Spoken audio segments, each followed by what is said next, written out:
একটা ফরম্যাটে ক্যাপ্টেন্সি করতে চাননি, তিনি মিনিমাম 2টা ফরম্যাটে ক্যাপ্টেন্সি করতে চেয়েছেন। সঙ্গে যেহেতু এই বিষয়টা নিয়ে একটা বারের জন্য তার কমফোর্ট জোন কি আলোচনা করার প্রয়োজন মনে করেনি বিসিবি, সো শান্ত মনে করেছেন তিনিও তার জায়গা থেকে ডিসিশনটা নিতেই পারেন। ম্যাচিউরডভাবেই আসলে প্রেস কনফারেন্সে বলে গেছেন, যেটা নিয়ে যেন আর মাতামাতি না হয়, এখানে যেন স্টপ হয়। Colombo Sinhalese sports club cricket গ্রাউন্ডে আজ টেস্ট অধিনায়কত্ব ছেড়ে দিয়েছেন নাজমুল হোসেন শান্ত। সেই সংবাদ সম্মেলন কভার করেছেন ৭১ টেলিভিশনের সিনিয়র রিপোর্টার নাহিয়ান বিন জসিম। তার কাছে জানতে চাইব এই শান্তর এই অধিনায়কত্ব ছাড়াটা ইস্যুতে। শান্ত অধিনায়কত্ব ছাড়লেন, তিনি বললেন বটে কোনো রাগ বা অভিমান থেকে নয়, দলের স্বার্থে। কোনো রাগ অভিমান আসলেই কি না? আপনার কাছে কি মনে হয়, মানে কোনো কারণ ছাড়া কেউ টেস্ট ক্যাপ্টেন্সি ছেড়ে দেয়, তাও আবার দায়িত্ব নেওয়ার পরপরই?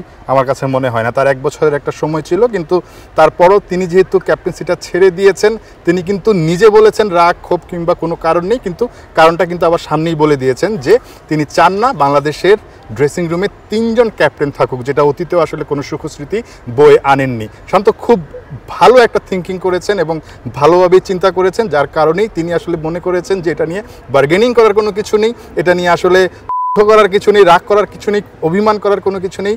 সো তিনি তার দিক থেকে তিনি পরিষ্কার থেকে মনে করেছেন যে আমি তো আসলে অন্য কাউকে এখান থেকে স্টেপ ডাউন করাতে পারবো না, সো আমি নিজেই স্টেপ ডাউন করি, অ্যাটলিস্ট ড্রেসিং রুমের পরিবেশটা ভালো থাকুক। তার এটা একটা ব্যক্তিগত মতামত, ব্যক্তিগত চিন্তা, সেই জায়গা থেকে তিনি এটা করেছেন। বাট তিনি কিন্তু এই ইঙ্গিতটা আগেও দিয়েছেন। এই টেস্ট শুরুর আগে প্রশ্ন করেছিলাম তাকে যে কোনোভাবে চাচ্ছেন কিনা যে ভালো একটা পারফর্ম করে তারপরে তিনি ছেড়ে দিবেন, বলেছেন এটা যে কোনো সময় ছেড়ে দেওয়া যায়, দেখা যাক কী হয়, যা হবে দলের বেটারমেন্টের জন্য হবে, তিনি একদম পরিষ্কার করে বলে দিয়েছেন। সো এই কাজটাই তিনি আসলে করেছেন।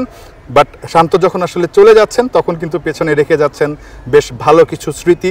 লাস্ট টেস্টটাতেই তিনি গল টেস্টে 2টো ব্যাক টু ব্যাক সেঞ্চুরি করেছেন। পাশাপাশি আপনি যদি স্ট্যাটটা ঘাটেন, আপনি দেখবেন শান্ত কিন্তু বাংলাদেশের টেস্ট ক্রিকেট ইতিহাসের যারা কমপক্ষে 10টা টেস্টে ক্যাপ্টেন্সি করেছেন তাদের মধ্যে অন্যতম সেরা, অন্যতম না, একদম সবচেয়ে ভালো ক্যাপ্টেন তিনি। তার উইনিং পার্সেন্টেজ অলমোস্ট 30-র মতো, টেস্টে ড্র এবং উইনিং মিলে যদি দেখেন সেটাও 30% প্লাস। সো ওভারঅল শান্ত মনে হয় আরেকটু ভালোভাবে দলকে আরেকটু সময় নিয়ে অনেক কিছু দিতে পারতেন। বাট যেটা চিন্তা করেছেন এটা হয়তো বা দলের ভালোর জন্য চিন্তা করেছেন, দলের ভালো হওয়ার জন্য চিন্তা করেছেন, কিন্তু কতটুকু ভালো হয় সেটা আসলে একটু অপেক্ষা করতে হবে, দেখতে হবে। আপনি বললেন যে তিনি আজ সংবাদ সম্মেলনে শান্ত কিন্তু বললেন যে তিনি জানিয়েছেন ক্রিকেট অপসকে যে তিনি অধিনায়কত্বটা ছাড়তে চলেছেন, কিন্তু আমরা দেখেছি কিন্তু যখন ওয়ানডে অধিনায়কত্বটা তার কাছ থেকে নিয়ে নেওয়া হয় তিনি কিন্তু জানতেন না। এই যে কমিউনিকেশন গ্যাপটা, এটা কীভাবে দেখেন? এটাই আসলে এখানেই আসলে সূত্রপাত আমার কাছে মনে হয়। আপনার মনে আছে নিশ্চয়ই মিরপুরে যখন টেস্টের জন্য দেশ ছাড়ার আগে, অর্থাৎ টেস্ট সিরিজের জন্য দেশ ছাড়ার আগে শান্ত প্রেস কনফারেন্সটা করছিলেন, ঠিক প্রেস কনফারেন্স থেকে ওঠার পর তাকে ডাকা হয়েছিল ক্রিকঅপস চেয়ারম্যানের রুমে, কিংবা বিসিবির পক্ষ থেকে আলোচনার জন্য ডাকা হয়েছিল। সেখানে তাকে বলা হয়েছে, আমি একদম জেনে শান্তর সঙ্গে কথা বলে যেটা জানতে পেরেছি আমি সেটাই আপনাকে বলছি। শান্ত বলেছেন যে তিনি আসলে জানতেন না বিষয়টা, ওখানে যাওয়ার পরেই জেনেছেন। তাকে বলা হয়েছে আমরা আসলে চাচ্ছি 3 ফরম্যাটে 3 জন ক্যাপ্টেন। শান্ত বলেছেন ওকে ফাইন, আপনারা যেটা ভালো মনে করেন। তখন তিনি কোনো দ্বিমত পোষণ করেননি, কোনো কিছুই বলেননি, ইভেন এটাও বলেননি যে তিনি টেস্ট ক্যাপ্টেন্সিটা ছেড়ে দিবেন। বাট এটা আমি আগে থেকেই জানতাম, শান্ত সবসময় এই জায়গাটায় অটল ছিলেন, তিনি কখনোই একটা ফরম্যাটে ক্যাপ্টেন্সি করতে চাননি, কখনোই একটা ফরম্যাটে ক্যাপ্টেন্সি করতে চাননি, তিনি মিনিমাম 2টা ফরম্যাটে ক্যাপ্টেন্সি করতে চেয়েছেন। এটা তার কমফোর্টের জায়গা বলতে পারেন, এটা তার মেন্টাল স্যাটিসফ্যাকশনের জায়গা বলতে পারেন, এটা তার চাওয়া বলতে পারেন। আপনি যেভাবেই দেখেন না কেন সেটা দলের জন্য ভালোর জন্য হতে পারে। সব কিছু মিলে শান্ত ঠিক যেভাবে চেয়েছিলেন সেভাবে যেহেতু আসলে ক্যাপ্টেন্সিটা তিনি করতে পারেননি, একই সঙ্গে ঠিক তার সঙ্গে যেহেতু এই বিষয়টা নিয়ে একটা বারের জন্য তার কমফোর্ট জোন কি আলোচনা করার প্রয়োজন মনে করেনি বিসিবি, সো শান্ত মনে করেছেন তিনিও তার জায়গা থেকে ডিসিশনটা নিতেই পারেন। সো ওই জায়গা থেকে আমার কাছে মনে হয় শান্ত ডিসিশনটা নিয়েছেন। বাট তিনি খুব মানে ম্যাচিউরডভাবেই আসলে প্রেস কনফারেন্সে বলে গেছেন, যেটা নিয়ে যেন আর মাতামাতি না হয়, এখানে যেন স্টপ হয়। বাট যিনি নতুন ক্যাপ্টেন আসবেন খুব সম্ভবত মেহেদী হাসান মিরাজ, তার জন্য শুভকামনা থাকলো।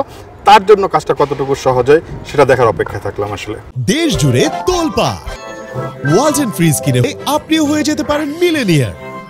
টি-20তে তিনি অধিনায়কত্ব ছেড়েছিলেন, এখন টেস্টে ছাড়লেন। বাংলাদেশে এই ছেড়ে দেওয়ার প্রবণতাটা নেই, গাটসি বলবেন শান্তকে?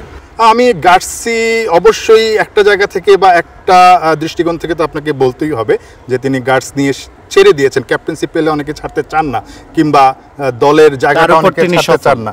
তিনি আবার এর মধ্যে যদি আমরা দেখি যে টেস্ট হয়তো বাংলাদেশ ভালো করে না, বাট ভালো করছে। আপনি যদি দেখেন ঠিক গত সাইকেলের আগের সাইকেলে বাংলাদেশ খুব সম্ভবত একটা জিতেছিল, তারপরের সাইকেলে সে 4টা জিতলো টেস্ট। এই সাইকেলে আরও বেশি জয়ের সম্ভাবনার কথা বা ইচ্ছের কথা আসলে শান্ত জানিয়েছিলেন, সেই স্বপ্নে আগাচ্ছিলেন, কিন্তু আসলে ব্যাটে বলে হয়নি, যার কারণে হয়তো বা তিনি করতে পারেননি। গার্সি অবশ্যই আপনি বলতেই পারেন, আবার বলতে পারেন যে দলের ভালো চিন্তা করে আসলে তিনি দ্বিতীয়বার আর কোনো কিছু ভাবেননি, এবং ঠিক যখন তার ক্যাপ্টেন্সিটা ছাড়ার দরকার ছিল টেস্টের পর তখনই তিনি ছেড়েছেন। তিনি টেস্টের মধ্যেই আলোচনাটা আসলে কোনোভাবেই আনতে চাননি।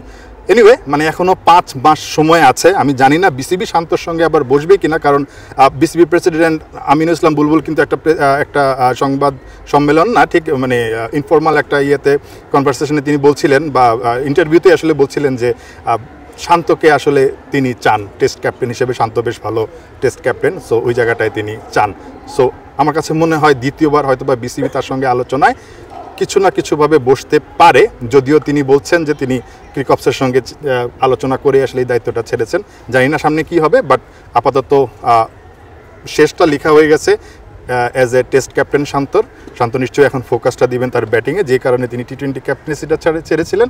টেস্টে, টি-20তে, ওয়ানডেতে 3 ফর্মেটে আমরা আসলে সেরা ব্যাটসম্যান শান্তকে আমরা দেখতে চাই এখন।